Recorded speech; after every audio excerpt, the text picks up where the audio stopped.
Ano bang mas okay? Yung mag-rent ka na lang or yung bumili ng sarili mong bahay? Yan ang pag-uusapan natin ngayon.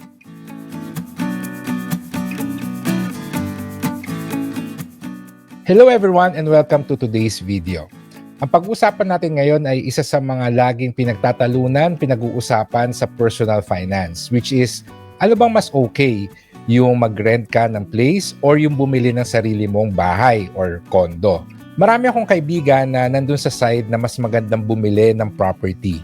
Pero kahit konti lang sila, maganda yung mga points ng mga kakilala ko na sa tingin nila, mas okay na nagre-rent ka lang. To be honest, doon din ako sa side na yon na mas maganda na nagre-rent ka lang. But I do have my own reasons. What are the pros and cons, the advantages and disadvantages of renting a place and buying a home? That's the topic for today. Before anything else, I would like to invite you to please subscribe sa ating YouTube channel, youtube.com/readytoberichyt, at i-like and follow nyo na rin ang ating Facebook page na facebook.com/readytoberich. And with that, let's continue. Simple lang ang tanong natin for today, pero ang sagot napaka-complicated. Renting versus buying. Alin nga ba ang mas okay? If you're torn between renting a place and buying a house, you're not alone. It's one of the biggest financial decisions most Filipinos face today, and it's not an easy one to answer. Whether you're a young professional eyeing your first condo or a couple thinking of settling down, understanding the pros and cons of both options can help you make the smarter move for your future. But before we go to the pros and cons, let me give you an overview. Ano nga ba yung renting and buying? I know it's common sense, but I believe it's important to have a foundational overview of both options. When we say renting, that means that you're renting a place and you're paying a landlord every month for the right to live in their property. You're not tied down to the place long-term and you don't own it. Pag buying naman, on the other hand, it means you're investing in a property that's yours. Usually, magti-take out ka ng loan from a bank or magpapag-ibig loan ka.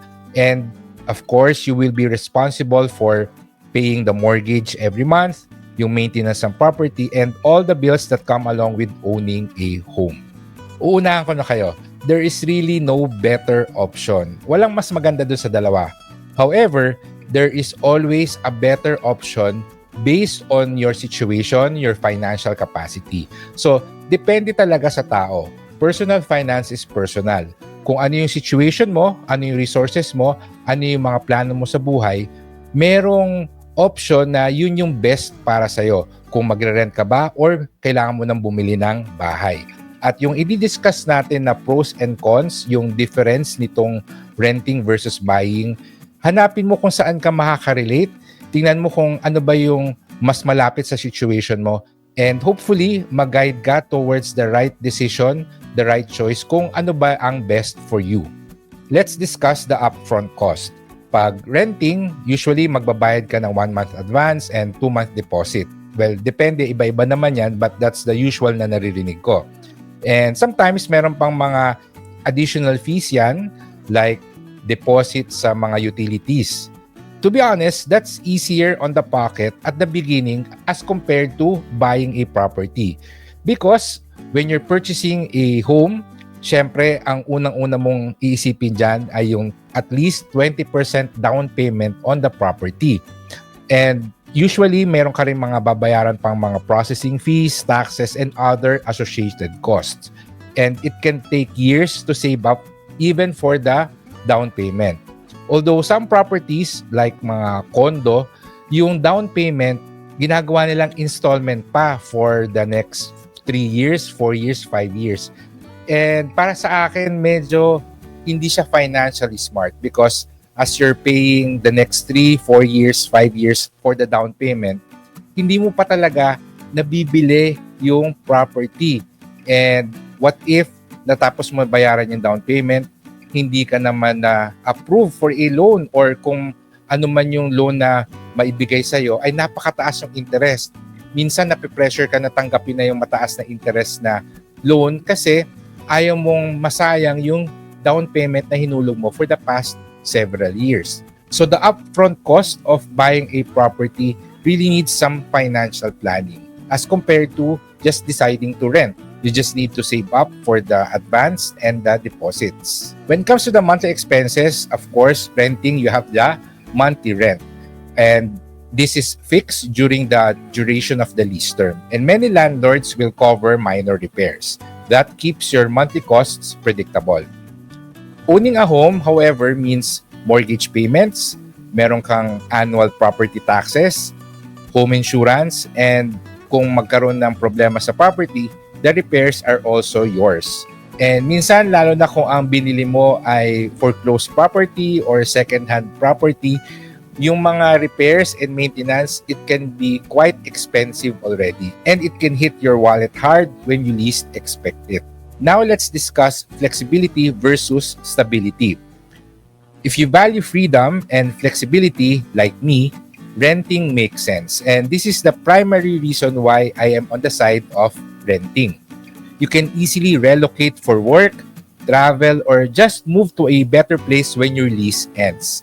Isa ito sa mga gusto ko sa pagre-rent dahil kung hindi ko na gusto yung neighborhood ko or masyado ng magulo o maingay yung lugar kung saan ako nakatira, madaling lumipat at maghanap ng mas peaceful na lugar.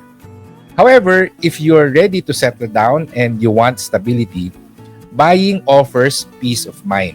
You won't have to worry about yearly rent increases or being asked to leave. Siyempre, sa'yo na yun at hindi ka matatakot na anytime paalisin ka. Which is, to be honest, one of my fears.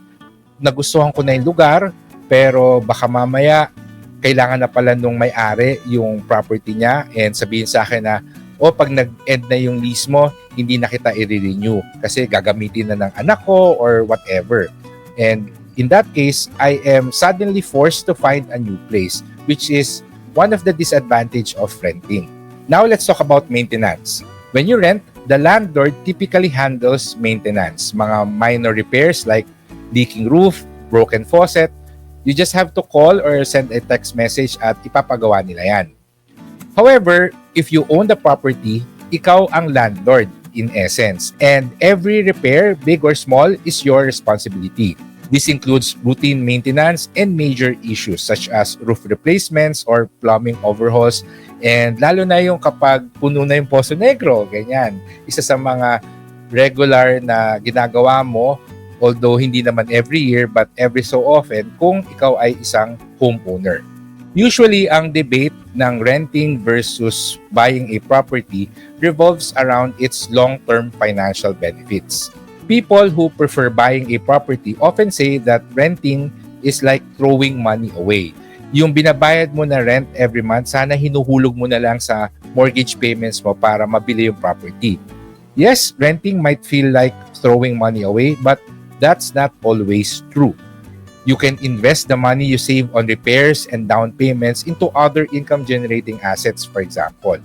Diba? Ang cash out mo lang talaga sa pag-rent ay yung deposit at saka yung advance versus sa kailangan mong ilabas na down payment kapag bibili ka. Yung difference na yun, right there and then, kung available naman sa'yo yung pera, you can definitely invest it and that will create income for you. On the other hand, buying a home is often considered a wise investment because property values tend to appreciate over time. Plus, each mortgage payment builds your equity, the amount of home you truly own. However, keep in mind that the long-term financial benefits of owning only work if you stay in the home for several years and maintain it properly. Oo, nag-a-appreciate yung value ng property, but sometimes kung hindi mo naman well-maintained yung bahay, yung value niya, hindi ganun kataas yung pag-appreciate. Minsan yung lupa lang yung mag-appreciate pero the home itself, hindi tumataas or hindi mo maibebenta ng mataas. Plus, yung iniisip ko dito talaga, yes, ang taas-taas ng value ng bahay mo pero balak mo ba siyang ibenta? Kasi kung hindi mo naman siya balak ibenta, puro paper gains lang yung meron ka. At the very least, you can just leverage that as collateral pag maglo-loan ka. But other than that, hindi siya liquid cash na pwede mong gastusin. So yes, ang taas-taas ng net worth mo kasi ang taas na ng value ng property mo. But all of that is just on paper. I hope you see my point na kahit na mas maganda ang long-term financial benefits of buying a property, parang mas practical pa rin at mas flexible ka sa finances mo kung nagre-rent ka. Moreover, hindi lang naman talaga usaping pera ang rent versus buying. There's also the lifestyle consideration. Do you love decorating and customizing your living space? Then owning gives you that freedom. Marami akong kilala, ini-enjoy nila yung pag-decorate ng bahay, pag-personalize ng kanilang living space. Do you hate dealing with repairs and maintenance katulad ko? Then renting saves you from that headache. Ako naman kasi, simple lang yung gusto kong living space. Hindi naman ako masyadong ma-decor, kaya okay lang na simple yung tinitirhan ko. At ang importante sa akin, yung utility niya. Malakas yung tubig, and meron akong enough space para sa mga kailangan kong gawin sa bahay. Another consideration is, anong stage ka na ba sa buhay mo? If you're still figuring out your career path or are unsure where you'll be in the next 3 to 5 years, renting might be a better option for you. However, if you're starting a family or looking for a forever home, buying can offer security. Meron akong friend na bumili ng condo unit dito sa Metro Manila. A few years after, nagkaroon siya ng magandang job offer from a multinational company, pero kailangan niya mag-relocate sa Cebu. So, gusto niyang kunin yung trabaho, pero nagdadalawang isip siya kasi ayaw niya iwanan yung binili niyang condo sa Manila. Sabi ko, bakit hindi ka na lang lumipat sa Cebu, ibenta mo yung condo, or iparent mo? Ang problem niya is nagkaroon na ng sentimental value yung condo na binili niya. So, that makes it a hard decision for him. In the end, nag-decide siya na mag-rent sa Cebu, mag-move, i-accept yung job offer. Pero yung condo niya, hinayaan na lang niya. It's just there. Pag umuwi siya ng Manila, doon siya nagsistay. In a way, parang naging idle property or naging idle asset yung condo niya. Which is okay lang naman sa kanya, and I do support that. Ang sa akin lang is dapat aware ka sa consequences of your financial decisions. And para sa kanya, inaccept naman niya yon. On the other hand, I also have a friend na nag-asawa at nagkaroon na ng first baby. So at that point, nakita nila na hindi na sila pwedeng nagre-rent lang ng apartment. Kasi tiningnan na nila, saan ko ba gusto mag-aral yung anak ko? Saan bang lugar na malapit sa pinagtatrabahuhan ko na magandang schools, accessible ang hospitals at yung ibang mga establishments. So at that instance, I actually supported yung decision niya na maghanap ng bahay at bilhin ito. It really depends on your lifestyle, ano yung financial capacity mo, at nasa ang stage ka na ng buhay. If you're a bit meticulous about the financial aspect, then you should also consider the market. Today's real estate market in the Philippines is actually very unpredictable, I would say. Interest rates, developer promotions, and economic conditions all play a part. And in some cities, renting is cheaper than the monthly cost of buying. Mas mura mag-rent kaysa bumili doon. In others, it might be smarter to buy now before prices go higher. Depende rin kasi sa development ng lugar, ano yung mga future plans ng local government dun sa city. So kung maunahan mo sila dun sa kanilang development, probably makakakuha ka ng very cheap properties, and later on, you can sell it for a good profit. However, kung nasa isang developed na area ka na or city, you'll notice that it's actually much cheaper to just rent than buy. Kasi yung rent na babayaran mo, if you try to get a quotation for the mortgage payment, it will be much smaller, around 20 to 30% cheaper than the monthly mortgage of a 10 to 15-year home loan. If you're going to ask me, I have a quick rule of thumb, which is the 10-year rule. This is a personal rule and not really based on an extensive computation. Para sa akin, if you plan to stay in one place for less than 10 years, then renting is usually the better choice. But if you'll stay longer than 10 years, then buying can be more cost-effective in the long run, especially if the property increases in value. However, important talaga dito na meron kang long-term plan. Yes, bibilhin mo to kasi excited ka na magkaroon ng price appreciation, binibili mo siya as an investment, pero Kapag tumaas ba yung property value niya, ibebenta mo? Kasi kung hindi mo siya ibebenta, ayaw mo siyang ibenta dahil balak mong doon na talaga tumira for the rest of your life, then hindi yung financial aspect ang consideration mo. You have to ask yourself, do I see myself living and growing old in this place? Kasi nasa lifestyle considerations na ang magiging deciding factor mo if you'll buy that property. If you're not sure kung meron kang doubt na okay ba ito, I would always suggest na try renting a property near that area and see if you like the vibe of the neighborhood. Kung okay naman sa'yo, then that's the time that you look for a place na pwede mong bilhin. So here's a quick comparison table if you'd like to see an overview of the pros and cons or the differences between buying a property and renting a property. I hope by giving you this table ay mas makita mo kung ano ba yung best option for you or better choice para sa current situation mo. So, which one is better? Renting a place or buying a property? It really depends on you. There's no one-size-fits-all answer. The better choice depends on your goals, finances, lifestyle, and future plans. Kailangan mong tanungin yung sarili mo. Do I have enough saved for a down payment, the financial aspect of it? Am I ready for a long-term commitment? This is a big purchase and you need to prepare your budget, your finances for several years. Do I want to grow roots in this area? Nakikita mo ba na dito ka na talaga titira for the long term, at least 10 years? And can I handle surprise expenses?